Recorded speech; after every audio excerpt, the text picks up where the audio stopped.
Hi, Christine Abrams here at Christine's Craft Table. If you are interested in learning more about my experiences in crochet, yarns I like working with, or patterns I have tried that I recommend, please hit the subscribe button. Today I want to share my first completed project with Judy's Make 9 Challenge for 2024. And this is where we take 9 specific yarns from our stash, and the goal is to use them all in projects this year. And here we are. So this is my Shawlette made with Noro Kirara. It is 51% wool and 29% cotton, 10% silk, and 10% Angora. I haven't washed this yet, but it's pretty comfortable. It's not scratchy at all. I wouldn't call it super soft, but it may soften up once I wash it. So I will probably let you know later if that happens and it gets any softer. Otherwise, it's fine. It's very comfortable. And so a few more thoughts on the yarn after I have worked on it now. And I think I was a little negative on it at the beginning. I think I would call it rustic beauty at this point. One of my commenters actually used that term and I liked it. I think it totally applies to this yarn. It's got character. It's very interesting and fun to work with. The opposite of boring. It has a lot of different, it varies in width and just very interesting, fun to work with. I use the word fun a lot when I'm talking about crochet, but it's true. So that is that. And I don't mind the fuzzy bits at all. Once I see the whole piece worked out, yeah, they're no big deal. This is what I was talking about. See a little bit there. I think there was I showed him in my last video. See, I can't even find them now. So obviously, no big deal. Yeah, just certain parts of the yarn will come up where they're extra thick. There's a little bit on the purple there. Anyway, totally not a big deal. The yarn is perfect for weaving in ends because it has so much variation in texture that, yeah, those ends, once you weave them in, you're not going to find them again. I know I wouldn't, and I'm the one who wove them in, so I also don't think they're going to pop out at all. They, like I said, they just tuck in really nicely, and so I like that about the yarn, definitely. And I would, in summary, give this yarn 2 thumbs up. I would definitely not mind working with it again. And again, the colors are just beautiful. So there's a whole shawl. A few more thoughts on the pattern now that I've finished it. It was called Vintage Peach Shawl, and it's by Carmen at AnnieDesignCrochet.com, and she had a YouTube tutorial and a free written pattern on her website. Well, it's on her website free with ads, and then you can buy it if you want to in PDF format.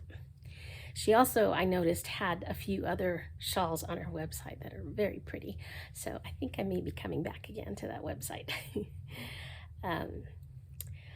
Also, this, like I said, this pattern is pretty simple. After the first 4 rows, you actually start at the bottom point, and after your first 4 rows, it's a 1-row repeat. So rows 5 through 44 are the same pattern, and that is really nice. Now just because it's simple doesn't mean you can't pay attention, or you don't have to pay attention, because always learn that the hard way.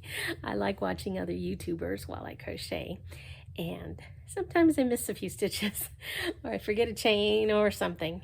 And so what I have found that works for me, at least, is as soon as I finish a row, I hold it out arm's length and I just give it a look, an eyeball, and see if it looks like it should. Sometimes you can spot those obvious things that, you know, like a missing chain, very easily, just holding it up and looking at it when you're done with that row. And then I actually do, it's a small shawl, so for this one especially, I went through each stitch and made sure it had the right number of legs, and it just, for me, it saves me time in the long run. Yeah. This pattern also has this chain one. You'll see there's a chain one that's made on top of a single crochet that is made on top of a chain three. And those single crochets occasionally end up kind of over on the side of the chain three. So I went through and I scooted those that were way off to the side toward the middle. And yeah, I just thought that might be worthwhile to do as I was working the shawl. I don't know if that is something that would right itself during washing or blocking or just normal wear. Maybe some of you more experienced crocheters could weigh in on that on the comments and let us know if you think something like that would right itself, or if it's better to scoot those over while you're crocheting the piece. Yeah. So other than that, again, the pattern was really simple, and the last thing I would say about it is I'm just constantly amazed how good designers can take really basic stitches and make such beautiful things with them. This is just triple crochet, double crochet, chains, and slip stitches. Yeah. Even the picot at the border is just a chain and a slip stitch. So very basic, but again, very beautiful. So I really appreciate that, and I am learning. You don't have to have all these crazy stitches going back and forth to make something really pretty. Yeah, the pattern really allowed this yarn to shine, in my opinion. It needed a simple stitch pattern in order to just enjoy the colorways of this yarn, definitely. So anything else about the pattern? The designer did recommend that you block it to really open up the stitches, and especially that border I think will look better blocked. So I will be doing that. I was just so excited to show it to you. I wanted to show it to you right away. But I didn't have blocking mats, so I've ordered some, and they are on their way. And as soon as I get them, I will be blocking this. So I'll probably pop it up one more time on one of my future videos and show you how it looks all blocked, and if it makes a difference. I think it will. But honestly, I think it's adorable just like it is. So I'm happy. Yeah. So also I used a total of 511 yards. That was the 3 hanks of Noro, and about 19 yards of loops and threads, cozy wool merino in navy for the picot edging. Yeah, which I think matched very nicely with all the shades of blue. So, and it is a total of 58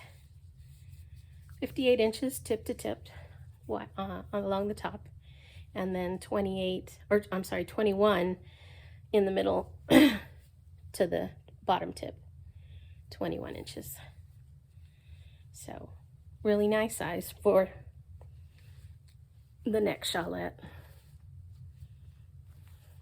Or if you have narrow shoulders, even a regular shawl around your shoulders. Yeah. If you'd like to see any further details about the shawl, I think I've shared pretty much everything, but I do have a page on my Ravelry projects that you are free to check out. I'll leave a link in the description. And if you enjoyed this video, please hit the like button. And I hope to see you again. Thanks for watching. Bye now.